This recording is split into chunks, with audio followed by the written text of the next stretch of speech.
Sí. Bueno, yo voy a presentar la segunda parte de la fisiología cardíaca, que es prácticamente el músculo cardíaco, ya que analizamos todo lo que fue el flujo sanguíneo. Y bueno, aquí hay una imagen de lo que es histología y pues la típica de los pantaloncitos. Entonces eso va a ser muy importante para comprender todo el músculo cardíaco. Para empezar, estas uniones nos sirve para que trabaje como un sinsitio, como comentaron ayer, creo. Los miocitos cardíacos están unidos unos de otros a partir de los discos intercalados, que si hacemos como un zoom entre ellos, tienen varias uniones. O sea, uno de ellos es los desmosomas, que nos sirven para que los miocitos cardíacos estén unidos entre todos y así puedan contraer muy, muy fuerte. Y tenemos otras uniones que son las uniones iónicas, que son las uniones GAP. Estos nos van a servir para que los iones fluyan de un miocito a otro.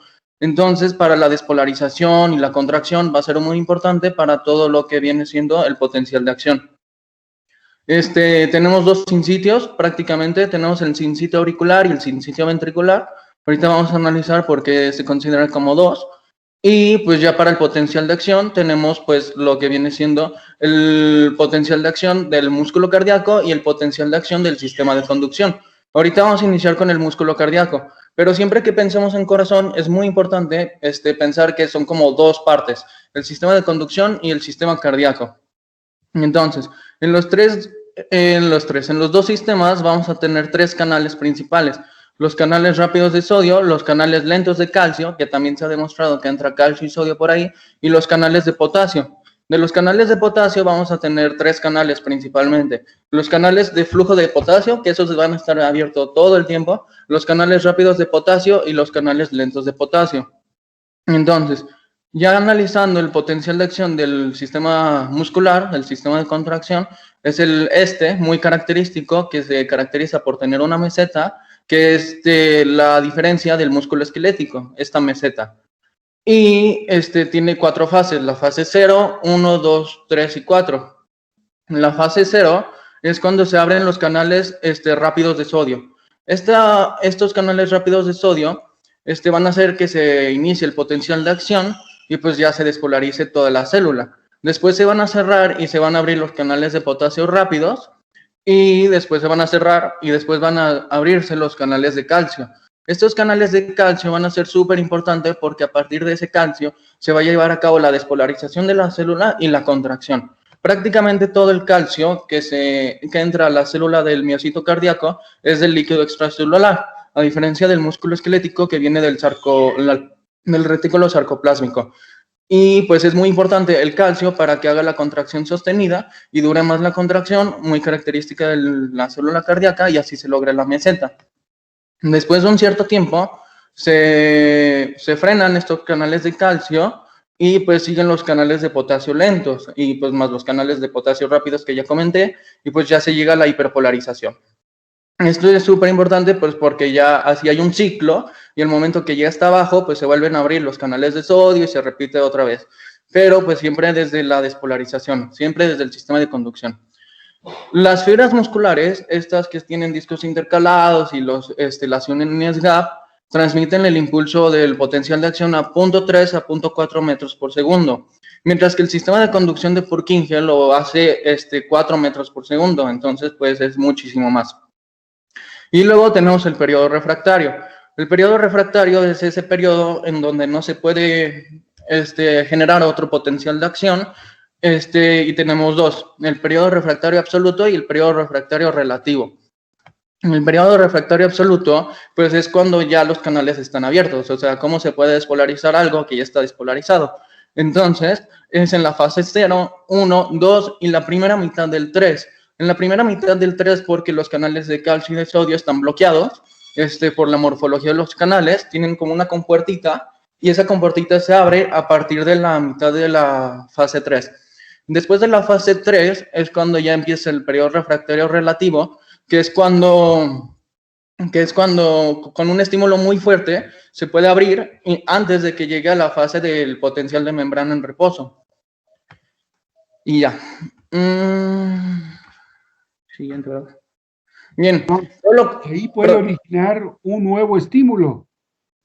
Eso es lo malo precisamente de caer en el periodo refractario relativo y crear otra respuesta, que ahí sería una de las hipótesis que se tiene para acerca de contribuir a arritmias, que se llama fenómeno de R sobre T. Todo lo que acabo de comentar pues se resume aquí. Está la membrana y se va despolarizando los canales de sodio. Una vez que se despolarizaron los canales de sodio, activan los canales de calcio, que son voltaje dependientes, una diferencia muy importante entre el músculo esquelético y el músculo cardíaco, y estos canales de calcio van a hacer que se abra pues, entre calcio, y este calcio, según esto, va a estimular el canal de rianodina del retículo sarcoplásmico para que salga calcio y llevar a cabo toda la contracción. Todo lo que viene siendo el sistema de troponina, tropamiosina, el ATP y todo lo que ya vimos. Pero aquí hay algo súper importante, los túbulos T. Los túbulos T entre la célula cardíaca y la célula del músculo esquelético son diferentes. El túbulo T en la célula cardíaca mide 5 veces más. Entonces, por área puede albergar 25 veces más concentraciones de calcio. Aparte de que los túbulos T tienen mucopolisacáridos en el centro y eso hace que reclute calcio y pues esté súper disponible, o sea, para cuando se lleva a cabo el potencial de acción. En la relajación, pues ya cuando termina la contracción, pues existen las maneras de sacar el calcio, porque pues mantenerlo es muy peligroso. Tenemos dos bombas y un canal. Como ya sabemos, las bombas van en contra del flujo de gradiente, entonces como el retículo sarcoplásmico pues tiene puro calcio, hay que meterlo y por eso hay una bomba de calcio ATPasa. Luego tenemos el canal de calcio-sodio, sabemos que el sodio está súper concentrado afuera de la célula, entonces es contratransporte, pero no necesita bomba. Y pues ya, la bomba de sodio, potasio, ATPasa. Y esto, pues ya el diagrama gráfico, la contracción, la relajación, de lo que ya hemos estado comentando. Ay, no. Y bueno, ya tenemos la función ventricular y los parámetros. Este es el diagrama de Wiggers, muy característico que hemos estado analizando. Y para esto es súper importante considerar como 2, 3, 4, 5, 6, las 6 gráficas al mismo tiempo, porque es todo lo que viene siendo el ciclo cardíaco. Todo el ciclo cardíaco es todo lo que puede pasar entre un latido y otro. Y para sacar el número del ciclo cardíaco, pues es inversamente a la frecuencia. Entonces, si nuestra frecuencia es de 60 latidos por minuto, es 1 entre 60. Y todo inicia, siempre vamos a encontrar primero el electrocardiograma, el sistema de conducción. En estado normal, pues la onda P precede a toda la despolarización auricular, la onda QRS, el complejo, va a ser antes de todo lo que viene siendo la contracción ventricular, y la onda T a todo lo que viene siendo la relajación. Entonces, diciendo esto, tenemos la onda P del electrocardiograma y después tenemos la onda A de la presión auricular, que es eso. O sea, la onda de la presión auricular es por la contracción. Después tenemos el intervalo PQ y en el complejo QRS ya inicia la despolarización y ahí es cuando se empieza a hacer la contracción ventricular y ahí es cuando se cierran las válvulas AB y ya inicia el proceso que es la contracción isovolumétrica porque pues las dos válvulas están cerradas y hasta que alcanza la presión de 80 milímetros. ¿Perdón? Las 4. Perdón, sí. Las 4 válvulas están cerradas y hasta que alcanza los 80 milímetros de mercurio de la presión aórtica es cuando vence el flujo abre la válvula aórtica y la pulmonar, pero la pulmonar hay que recordar que no es de 80, sino es como de 16, 20, y ahí es cuando abren las válvulas semilunares. Una vez abriendo estas válvulas, sigue contrayendo más, se eleva más la presión y alcanza hasta los 120 más o menos normalmente. Y ya cuando hay el periodo de eyección, si nos vamos abajo en el volumen ventricular, pues se redujo de 120 mililitros hasta 50, lo que siendo un volumen de eyección como de 70 mililitros aproximadamente. Una vez que cierra, esta sangre se regresa al ventrículo y es cuando se cierra la válvula aórtica y pulmonar y pues se ve este pequeño monte y ya se cierra otra vez las otras dos válvulas y inicia el periodo de relajación, que lo vemos con la onda T. En la onda T, pues ya es la relajación ventricular y ya inicia la relajación isovolumétrica. Una vez que la presión presión ventricular, alcanza una presión tan baja, menos de 5 milímetros de mercurio, pues ya es inferior a la presión de las aurículas. Y esto hace que se abran otra vez las válvulas AB y se inicie el periodo de llenado rápido, la diastasis y el periodo de llenado lento.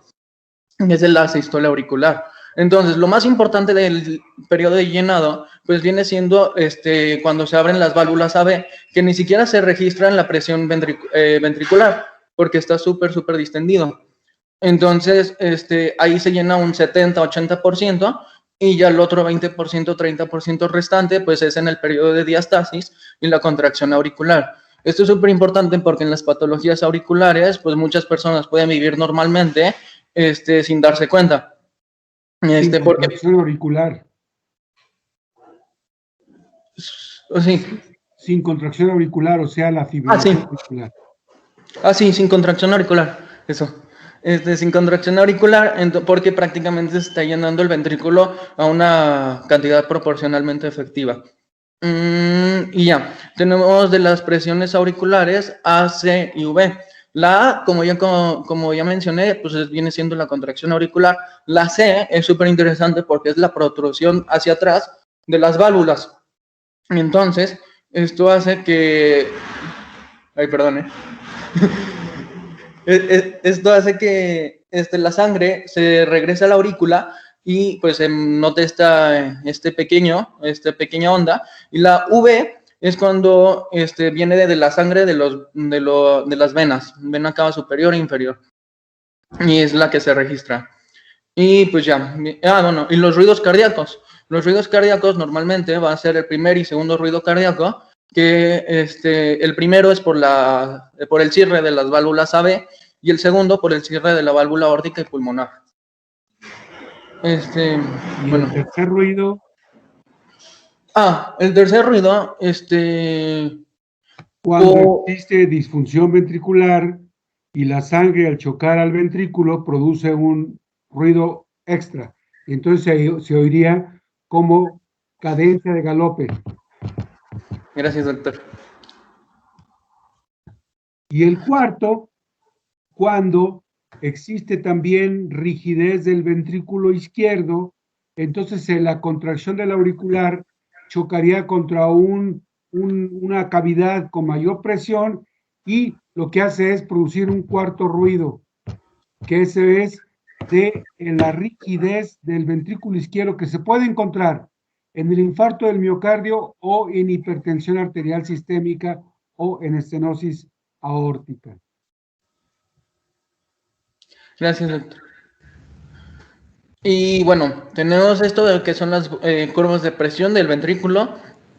Y tenemos estas dos. Si se fijan, el rojo pues es más amplificado del lado derecho.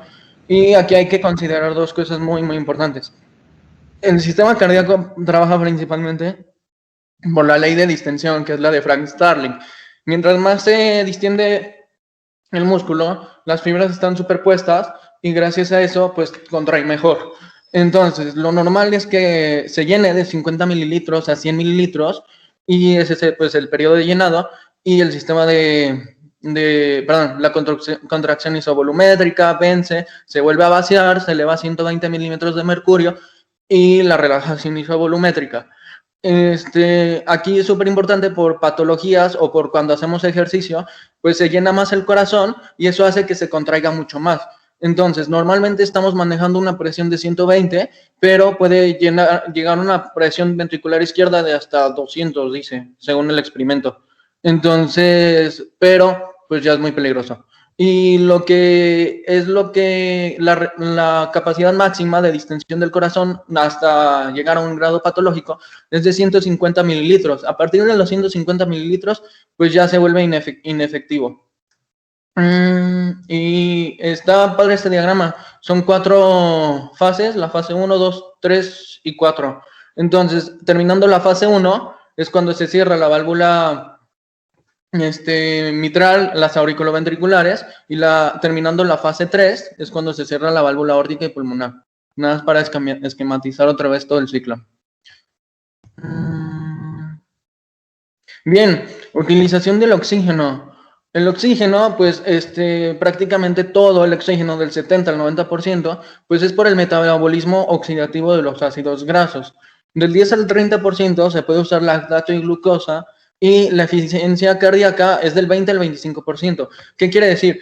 Que de todo el 100% que usa de oxígeno, el del 20 al 25% lo usa el corazón, pues para mover sangre, para, sí, prácticamente para contraerse. El otro 80 o 85%, 75%, lo genera para calor, o sea, es trabajo desperdiciado, por decirlo de alguna manera.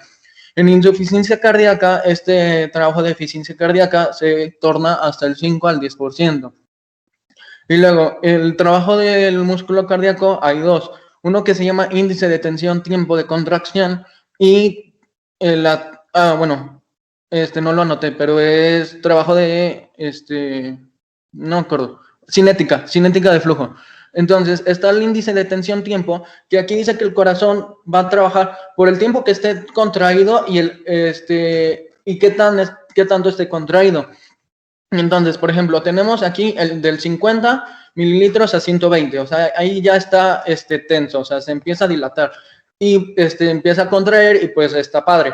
Pero ¿qué pasa si se llena 150 mililitros? Pues está mucho más tenso y tiene que sacar un volumen mayor de sangre, entonces trabaja mucho más. Estamos hablando de que si una persona pues tiene problemas cardíacos y su insuficiencia es del 5 al 10% porque no produce tanta energía y tiene que usar más energía para lo de la tensión y más tiempo de contracción, pues es un ciclo muy tóxico, por decirlo así. Y luego tenemos la energía de cinética de flujo, que es la energía que usa el corazón. Esta es muy, muy pequeña, o sea, es como del 1 al 2%, por eso no la anoté, que es la energía que usa el corazón para mover la sangre, desde las venas hasta las arterias. Bien, y luego tenemos cómo se lleva a cabo el bombeo. Principalmente se lleva por la ley intrínseca de Frank Starling, que ahí dice que el corazón, toda la sangre que recibe, prácticamente la va a contraer. Entonces, mientras más se va distendiendo, más va a sacar sangre. Aquí dice que tensaron las presiones auriculares izquierda y derecha hasta 20 milímetros de mercurio y pues llegó un punto en donde ya no estaba sacando sangre. Pero mientras más se fue distendiendo, pues más se fue fue aumentando el volumen de eyección. Bien, tenemos la inervación autónoma, que es de simpático y parasimpático, y esto es súper importante considerar la localización. El sistema nervioso parasimpático son los nervios vagos y se localizan principalmente en los nódulos, nódulo sinusal y nódulo auriculoventricular, mientras que el sistema nervioso simpático está a lo largo de todo el músculo cardíaco y esto es súper importante porque el sistema parasimpático va a regular principalmente la frecuencia cardíaca. Si disminuye la frecuencia cardíaca, pues también disminuye toda la fuerza de contracción. Mientras que el sistema simpático va a estimular a todo el corazón y va a aumentar la frecuencia cardíaca, fuerza de contracción y qué más, y ya, nada más. Entonces, la frecuencia cardíaca que nosotros tenemos es lo que viene siendo el sistema de conducción más el 30% del sistema simpático. Eso quiere decir que si nosotros tenemos una frecuencia creo que de 80, si tuviéramos un problema de disautonomía, una cosa del sistema nervioso autónomo, nuestra frecuencia sería abajo de 60, donde no funcione bien el simpático. Del sistema nervioso parasimpático se ha visto súper efectivo, que ha podido reducir prácticamente a cero la frecuencia cardíaca y 50% la fuerza de contracción. Y mientras que el sistema simpático puede aumentar más del 100% la frecuencia cardíaca y 2 veces la fuerza de contracción. Entonces es súper, súper efectivo. Y aquí tenemos un gráfico donde viene siendo la estimulación simpática normal, que es lo que yo les decía. Vean la gráfica verde, o sea, esa sería si no tuviéramos simpático, o sea, se está en 10. Si tenemos simpático, que es nuestro estado normal, es estimulación simpática normal. Y cuando está la estimulación simpática máxima, vean cómo aumenta hasta 25, viene siendo 15 veces más. Mientras que si tenemos la estimulación parasimpática, pues está a 5. o 7 más o menos. Entonces, esto es súper importante para considerar el estado del paciente. Bien, después tenemos el sistema de conducción. Bien. El sistema de conducción ya es la segunda parte de todo el sistema cardíaco y hay que considerar las partes. Tenemos el nodo sinusal, vías internodales y luego aquí tenemos otra vía que es la vía internodal izquierda, que es la que va a despolarizar a la aurícula izquierda.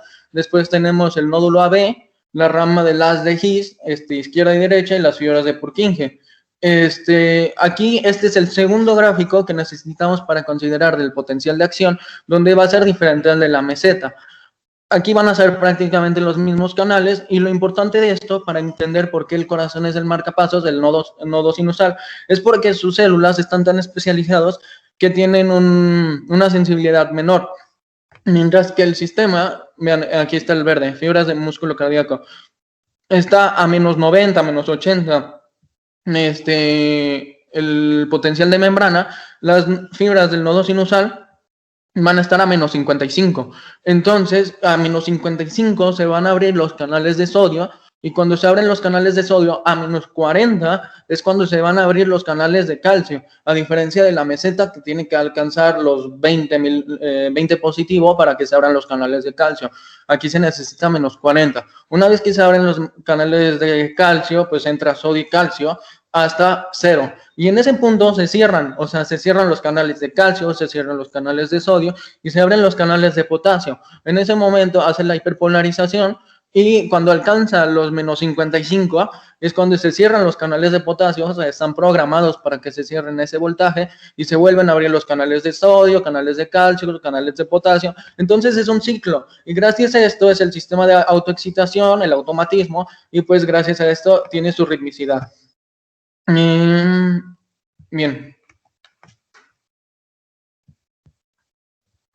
Bien, para tenerlo como más visual, todo lo que viene siendo el sistema de conducción, pues gracias a esto el sistema sinusal puede dar una despolarización de 60 a 100 latidos por minuto, mientras que el nódulo AB es de 40 a 60 y el sistema de Purkinje de 20 a 40, que viene siendo los ventrículos. Esto nos puede dar una idea de cómo está el paciente si vemos su frecuencia cardíaca. Si nosotros vemos, desde que se inicia la despolarización en el nódulo sinusal hasta que llega al nódulo auriculoventricular, solamente han pasado 0.03 segundos. Luego, cuando llega al sistema de Purkinje, ya pasaron 0.16 segundos. O sea, se tardó 0.03 segundos en atravesar todas las aurículas y del nódulo AB a las fibras de Purkinje se tardó 0.9 segundos. O sea, es muchísimo. Y esto es porque pues, los anillos fibrosos trabajan como aislante y solo poquitas fibras del nódulo auriculoventricular logran pasar al sistema ventricular. Esto es súper importante para entender por qué trabaja como dos in-sitios y esto permite que las aurículas puedan despolarizarse antes, que llenen los ventrículos y llenen el 20% del llenado ventricular. Si no existieran estos anillos fibrosos, pues habría dos problemas. Uno es que habría la conducción retrógrada, o sea que puede ser que el sistema de Purkinje vuelva a estimular las aurículas y gracias al sistema aislante de los anillos fibrosos, pues evita esto. Y la segunda es que pues da pasos, o sea, paso número 1 se despolarizan las aurículas y paso número 2 se despolarizan los ventrículos. Bien, el sistema de Purkinje entra y ya, pues se tardó 0.16 segundos en llegar, o sea, un buen. Y para terminar el sistema de Purkinje, el haz de His y todo eso, se llega hasta 0.19, o sea, se tarda otros 0.03 segundos en despolarizar todo el ventrículo. Y la razón de esto es porque se ha notado que en las aurículas, en el auriculoventricular, aparte de los anillos fibrosos, tienen súper poquitas uniones en hendidura. Las uniones gap que les comenté donde se mueven los flujos iónicos, tienen muy pocos. Entonces, prácticamente es como si nosotros quisiéramos mandar una carta a Europa en bici, entonces pues llega el siguiente mes. A diferencia del sistema ventricular que tiene como 10 o 100 veces más, no sé cuántas, uniones gap, y pues ahí fluyen rapidísimo los iones. Luego, terminando del sistema de Purkinje hacia el músculo ventricular, se tarda 0.03 segundos hasta la parte última. Y gracias a esto, de 0.19 segundos hasta la última parte del ventrículo, que viene siendo la base, se tarda 0.22 segundos. O sea, gracias a este sistema de conducción tan especializado es que se logra contraer todo el ventrículo, así súper intenso, súper rápido. ¿Y por qué el nodo sinusal es el marcapasos? Porque sus células son más sensibles. El nódulo AB, en lugar de tener a menos 55 milivoltios, tiene a menos 70, más o menos, y el sistema de Purkinje, pues tiene a menos 80, prácticamente igual que el músculo ventricular. Entonces, cuando se descarga el nodo sinusal, esto ayuda para que vaya descargando en el periodo refractario relativo de las otras partes, y esté todo como conectado. Y ya para terminar, última diapositiva. El control de la circulación. Pásame al anterior, por favor. Perdón. Sí. Por favor. Aprovechando desde ahora, cuando se inicia la contracción sinusal, hay despolarización de la aurícula y del ventrículo. Eso quiere decir que el complejo, la suma de todo esto, de los potenciales de acción, es el electrocardiograma. Entonces se vería, cuando se despolariza el nodo sinusal, la onda P, y a una frecuencia de 60 a 100, y eso va presidiendo la contracción ventricular, que es el complejo QRS. Cuando no hay automatismo del nodo sinusal, o porque no hay una conducción entre el nodo sinusal y el nodo auriculoventricular, precisamente por sus propiedades de este tejido de conducción, entonces sigue el nodo, y el nodo a una frecuencia de 40 a 60, nada más que también ahí ya no tiene contracción de la aurícula.